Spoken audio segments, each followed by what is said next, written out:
Dark shadows seep into every crevice of the Somerton Manor, a mansion shrouded in mystery and whispers of the occult. Built atop an ancient burial ground, its very foundation seems cursed by the spectral entities it seeks to house within its walls. The year is 1940, and amidst this morbidly beautiful setting lies the chilling story that would ignite one of history's most puzzling enigmas. In a quaint English village tucked between rolling green fields and sprawling woods, lies a tale as old as time itself, or so it seemed until now. The inhabitants of Somerton Manor had long believed they were mere servants to their aristocratic masters, but beneath the veneer of serenity lurked secrets that would unravel like a tightly wound thread in daylight. Enter Edward James, a mysterious visitor who arrived unannounced during the darkest nights under the guise of a collector seeking rare artifacts. His interest seemed focused on a peculiar manuscript kept hidden from prying eyes, a manuscript filled with names, dates, and symbols that spoke of ancient rituals and darker knowledge. James was soon whisked away to Somerton Manor by his wealthy benefactor, Lord William Langdon. Lord William had been in search of something he called the Last Ritual, a ritual said to summon the dark forces from beyond this world. The more Edward delved into these manuscripts, the more it appeared that this ritual might have already taken place, and not merely in theory but with a chilling reality. It was during one such night when the mansion's servants were left to guard their lord as he prepared for what they knew would be his last journey. As hours passed under the watchful gaze of the moon, Edward James' laughter echoed through the halls. It was then that strange occurrences began, knocking doors in their sanctity, whispers carried by the wind where none should have been heard. But this was only a prelude to what lay ahead. As the servants gathered outside Lord William's chambers at dawn, they found him no longer there. His room had been untouched until his bedclothes were pulled back with an eerie sense of urgency. In his place, a corpse, his skin already cooled to the touch, eyes staring blankly into infinity. From that moment on, whispers spread like wildfire through the village, tales of Lord William's ghost haunting Somerton Manor, ever watchful and ever vigilant. The servants who dared enter the dark corridors at night reported sightings of spectral figures lurking just beyond their perception, their laughter now a chilling mockery echoing off empty walls. Yet it was in these shadows that Edward James' true nature was revealed. His eyes gleamed like molten silver as he whispered secrets not meant for the living ears, stories of ancient curses binding him to this cursed manor and Lord William's ritual, something born of dark magics they had unknowingly unleashed upon the world. The discovery sent shockwaves through academia and beyond, theories swirling like a tempest in a teacup. But nothing could prepare anyone for what followed. As the weeks turned into months, strange anomalies began to manifest around Somerton Manor. Animals found dead with no apparent cause, villagers reported seeing ghostly apparitions dancing among the trees after dark. And then came the first sighting that sent shivers down spines across the land. Edward James himself emerged from his own house one fateful evening, his features twisted into grotesque visages not fit for a living soul. The shockwave this unleashed rippled through history. He was seen as both guardian and destroyer of this cursed place. But it wasn't until Edward James' last days that the true horror was revealed. His life became a labyrinthine dance between life and death, each step closer to his ultimate destiny laid bare by whispers from those who knew too much. The dark forces they had unleashed now sought to exact their revenge through him, forcing him into an endless cycle of suffering until he could no longer walk this earth. And so the story continued, a tale of love and hate, intertwined with ancient curses and whispered secrets. But that was only one chapter in a larger saga yet to be written. The manor stood as a testament to dark magic, the village as silent witness to horrors beyond imagination. And Edward James, our protagonist, was but the beginning of what would come next. But this was only the beginning. Intrigue deepened as the village's suspicion of Edward James grew, fueling whispers that he might indeed be more than what met the eye. Investigators, armed with a newfound determination and equipped with more advanced tools, delved into the dark recesses of Somerton Manor. They found remnants scattered throughout the mansion, ancient symbols etched on walls in secret rooms, journals detailing rituals unknown to any historical record. However, their search yielded little concrete evidence that could link Edward James directly to the supernatural phenomena plaguing the manor and its surroundings. As days turned into weeks, one significant discovery stood out: a discarded sample of Edward James' DNA taken during an initial examination for signs of illness or genetic anomalies. The investigators approached this find with extreme caution. They ran countless tests on the sample, hoping to uncover any discrepancies that might reveal Edward's true nature. What they found was nothing short of disturbing. The DNA showed clear markers of a rare and dangerous mutation known in historical texts as dark blood, a condition believed to grant immense power but also bring untold suffering.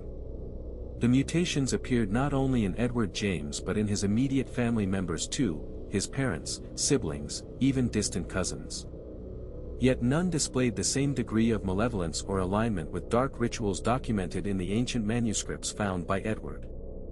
This inconsistency raised a multitude of questions and theories among investigators. How could such powerful magic be passed down through generations without causing widespread chaos? A second sample from Lord William's body was also tested, revealing no signs of dark blood mutation. It seemed that while both individuals harbored powerful forces, they were different in kind, one more aligned with malevolent energy and the other with benevolent or neutral. The discrepancy between their fates, Edward consumed by his curse, while Lord William lived a life untouched by such dark forces, became even more perplexing. As the investigation progressed, investigators encountered several conflicting witnesses who had claimed to see strange occurrences before both men's deaths. These accounts were varied and often contradicted each other, adding layers of complexity to what appeared initially straightforward. Some described shadowy figures moving through walls or communicating with spirits, while others recounted eerie whispers echoing corridors at night. Investigators spent countless hours combing through historical records, searching for any mention of dark blood mutations or malevolent entities associated with similar rituals. They found fragments of information pieced together like shards of a shattered mirror, clues hinting at forces both powerful and perilous but never clearly linked to the specific circumstances surrounding Edward James or Lord William's demise. The inconsistencies began piling up, each one making it harder for investigators to piece together a clear narrative. What if there were more ritualists involved in this dark affair than just Edward and his immediate circle? What about other locations where similar rituals took place under less scrutinized eyes? As they unraveled these puzzles, the team stumbled upon evidence suggesting that Lord William's mysterious disappearance might have been part of an elaborate test or experiment. Could it be that he was alive all along, hidden in plain sight among the villagers who believed him dead? The implications were staggering. What if Edward James and his dark blood curse were mere pawns in a larger scheme orchestrated by someone with far greater power? What investigators discovered next would shake even the most skeptical minds. As they examined new evidence, including encrypted documents from Lord William's library that suggested connections to ancient occult societies, it became clear that behind the facade of a simple collector and ritualist lay an intricate web of alliances and conspiracies. The true scale of dark magic at play went beyond anything previously imagined. The revelations unveiled a universe of secrets and power struggles hidden beneath the seemingly mundane surface of village life. And as they delved deeper, investigators found themselves entangled in a labyrinthine mystery where every step brought them closer to understanding but also deeper into perilous territory. The very fabric of reality appeared to be unraveling around them, revealing forces that transcended all known explanations. The tension reached its peak when an unknown entity began manifesting itself through these investigations, entities not bound by conventional laws or time, capable of manipulating evidence and witnesses at will. It seemed the darkness they had sought to contain was now actively seeking to undermine their very attempt to expose it. What investigators discovered next would shake even the most skeptical minds. As they grappled with a web of conspiracies and supernatural forces beyond comprehension, one thing became increasingly apparent: the true story of the Somerton Man mystery was far more sinister, darker, and complex than any single individual or ritual could ever be. As investigators continued to unravel the layers of this dark mystery, their work became increasingly perilous and unsettling. They uncovered documents in Lord William's library hinting at a vast network of ritualists operating under the guise of scholarly pursuits. The more they delved into these records, the clearer it became that Edward James was merely one piece of a much larger puzzle. It was during their examination of these documents that investigators stumbled upon an ancient manuscript hidden within an ornate chest in Lord William's study. As they read through its pages, a chill ran down their spines. The book detailed intricate rituals designed to summon malevolent entities and hinted at the use of dark blood for power augmentation. One particularly disturbing entry stood out: on the night of the full moon, gather the purest blood from human victims and consecrate it with forbidden incantations. The entity will answer your call. This was not just another ritual but an order to bring living souls into this unholy realm. Their horror deepened when they discovered a series of notes written by Lord William himself, detailing his own participation in these rituals over the years. These journals were marked with cryptic symbols and warnings. "The price is too high," he wrote darkly. "The sacrifice must be great." Further investigation revealed that the ritual had begun at least 10 years before Edward James's death. The victims included those from nearby villages, some of whom had their throats slit in a macabre dance of power. These notes indicated that Lord William was not only a participant but someone who orchestrated these sacrifices to fuel his dark experiments. Investigators discovered evidence suggesting he might have even been part of a larger network of ritualists operating in tandem across several locations.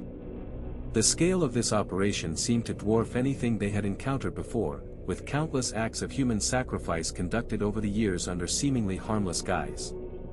The most unsettling piece of physical evidence came from what appeared to be remnants of these rituals: mutilated bodies, twisted corpses found in secluded areas around the manor grounds.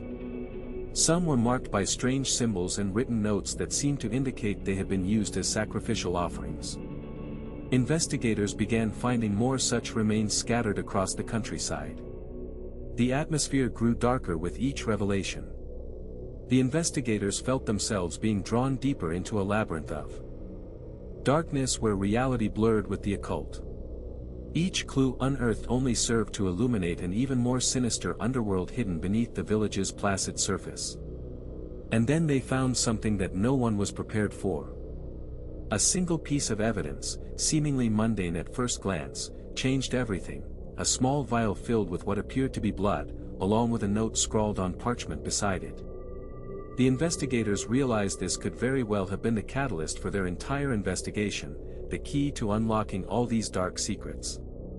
What they found inside that vial was not just shocking but outright terrifying. It contained human remains, defiled and grotesquely altered by some unknown means. Alongside the sample was a chilling message: the blood speaks louder than words. As investigators held this vile object in their hands, an overwhelming sense of dread settled over them. They knew they were looking at something beyond mere physical evidence. It was tangible proof of the horrors that lay behind the veil of normalcy. This discovery would shatter any preconceived notions and plunge them headfirst into a nightmare far more terrifying than anything they had previously encountered. And then they found something that no one was prepared for. The investigators realized they were not only in search of answers but also at great peril. As they continued to piece together this twisted puzzle, the very fabric of their reality began to unravel, and the line between investigator and prey blurred ominously. What lay ahead was far more sinister than any revelation they had faced thus far. As the DNA breakthroughs began to emerge, the official explanation seemed to be taking root. The discovery of a matching gene pattern on Edward James's remains matched that found in Lord William's journals and artifacts. It was presented as a clear link, bringing closure to what had been an enigma for so long. However, the evidence kept piling up, each piece more disturbing than the last. Investigators were left in a state of growing unease as they confronted inconsistencies with this official narrative. The DNA matched but didn't quite add up. There was something amiss, something that refused to be accounted for by the simple fact checks. The match was too perfect, almost unnaturally so. The gene pattern should have been a dead giveaway, confirming Edward James's connection to Lord William's dark rituals. Yet, when investigators compared Edward James's genes with samples from other victims of the ritual network, they found no match. This discrepancy pointed to a far more sinister scenario.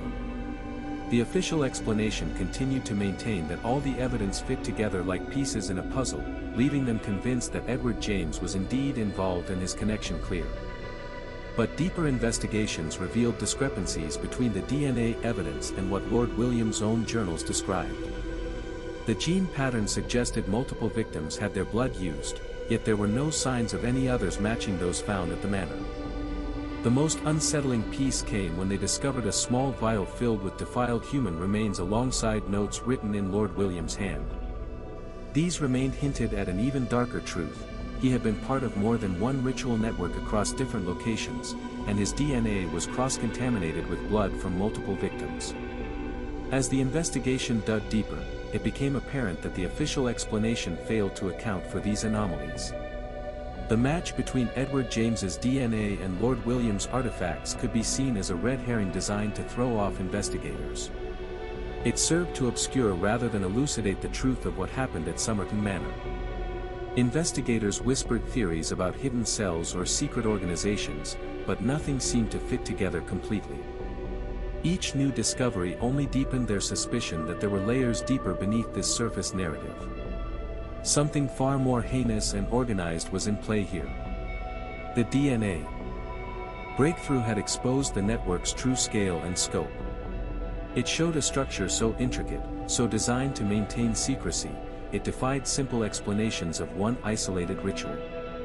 The matching DNA appeared as a bait intended to lead investigators away from what was really at stake: an entire web of dark operations that stretched far beyond their initial understanding. But the truth, as it turned out, was far worse than any theory. As they delved deeper into this labyrinthine network, they found evidence pointing not just towards multiple victims but a systematic practice of human sacrifice for occult purposes. The DNA breakthrough revealed a pattern unlike anything ever documented before. Each match on Edward James's genes held the key to unlocking more layers of this clandestine operation. The investigation exposed that what seemed like simple human remains were actually components in an intricate ritual artifact, each part meticulously matched and coordinated with other victims' DNA across multiple locations.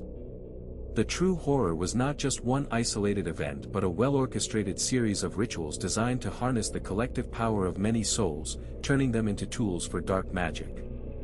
The official narrative failed because it could not explain away all these anomalies. They had been manipulated to provide false leads. The DNA breakthrough revealed that Edward James and Lord William were part of a grander scheme, a secret society dedicated to occult practices using human sacrifice as the ultimate power source. This truth was far more terrifying than any dark theory.